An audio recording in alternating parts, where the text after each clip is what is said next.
Welcome to Naked Notes, where two chicks talk about notes while they're naked.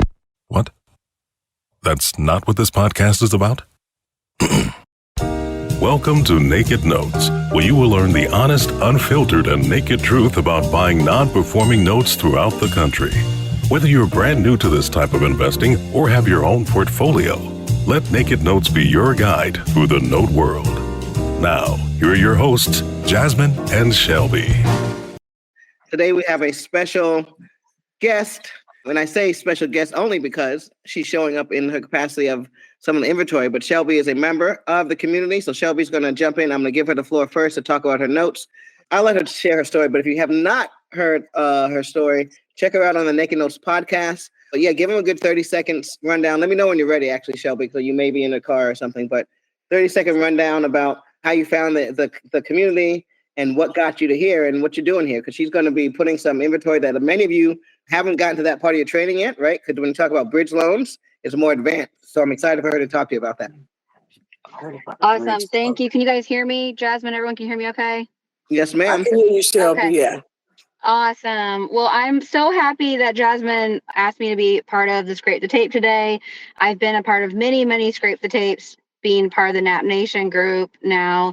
And I guess how I found it was, it's been about 3 in a year. This might be going on our 3rd or 4th year. I'll have to look back and see when I joined, but at least 3 years, Yeah, I know. you're right.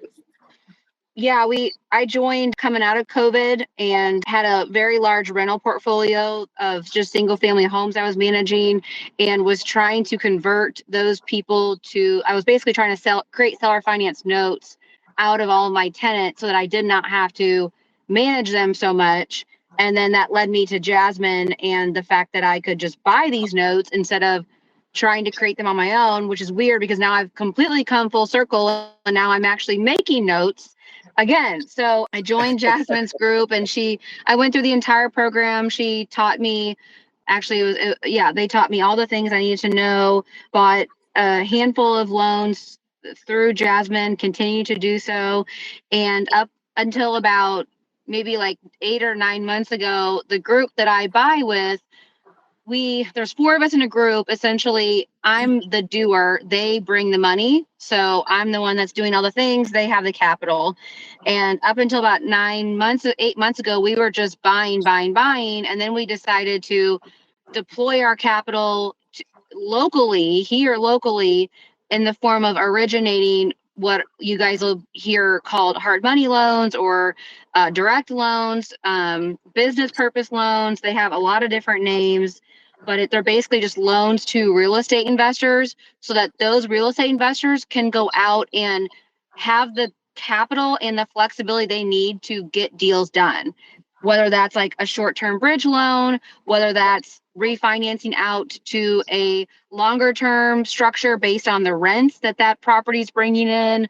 There's many capacities to it, but it's basically just we are lending money to real estate investors who need it to get deals done, and we are collateralizing all of those loans on the property or a cross-collateralization on a separate property. So as Jasmine mentioned, we kind of give you guys a full story, we've been loaning and deploying capital. And about a month ago, one of my partners was like, why don't we, like, what's our exit here? Like, I mean, we're fine keeping all of these. Like, that was the plan. We're collecting interest. We collected upfront fees, but we're kind of now starting to explore the possibilities of recycling some capital. So I just kind of want to be open with that with you guys, because I know when I first started buying notes, I always wanted to know why someone was selling good paper. Exactly, and I right? always wanted to believe that something was wrong with it and that they were trying to trick me. And I just wanted to share, Well, like, this is here's good the other paper. thing, if I may cut in. I was just going to say this.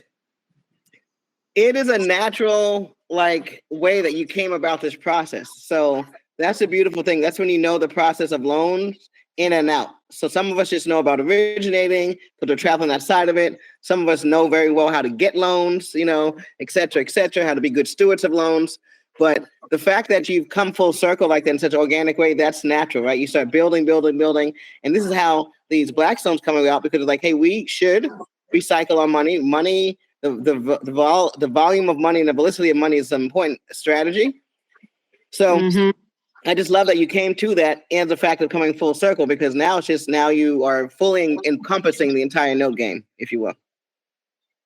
Yeah, it's pretty neat, and I'm glad Jasmine asked me to be a part of this, but I also really like Jasmine and I have been talking about topics for our podcast, and I'm sure hopefully a lot of you listen to the podcast, but we are making an effort this coming season to talk more about these hard money loans and business purpose loans, because they are really good loans, potentially good loans, depending on who you're buying them from, and a really kind of another unique investing strategy for you all that is a more short-term strategy versus buying a 30-year mortgage or a 15-year mortgage. These are typically anywhere from really 6 to 24 months is what we're originating and what a lot of others in the space are doing.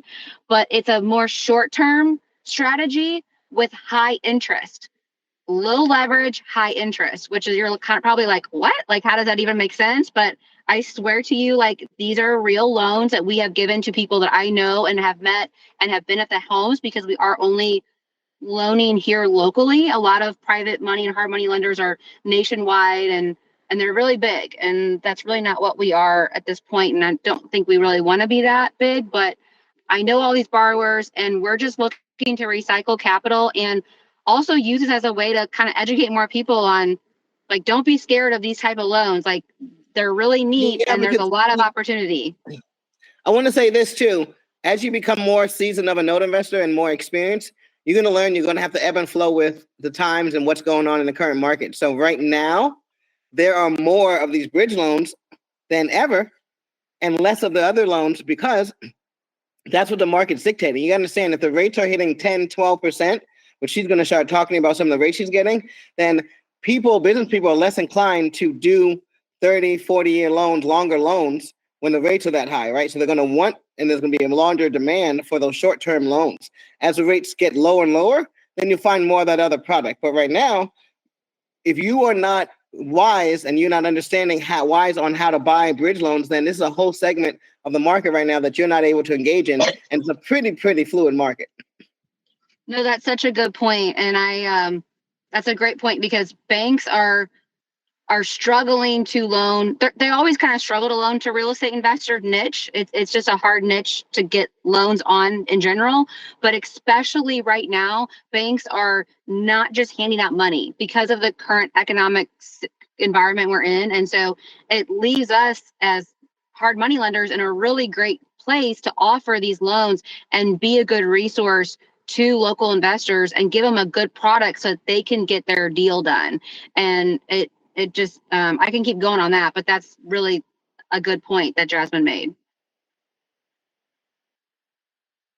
Let's get into your inventory here. So let's talk about, let's start with how you got into this. So one of the things I remember in working with you in buying, right, and learning how to buy these bridge loans is one of the clients that I brought you that we were buying from, their paper was so clean, I almost heard it inspire you. I don't know if you can hear inspiration. Is that, that true? You know, yes. And now I found out where they got their docs from, and that is how we are using that law firm to create our docs. So now our paper is the exact same paper as those people's paper now.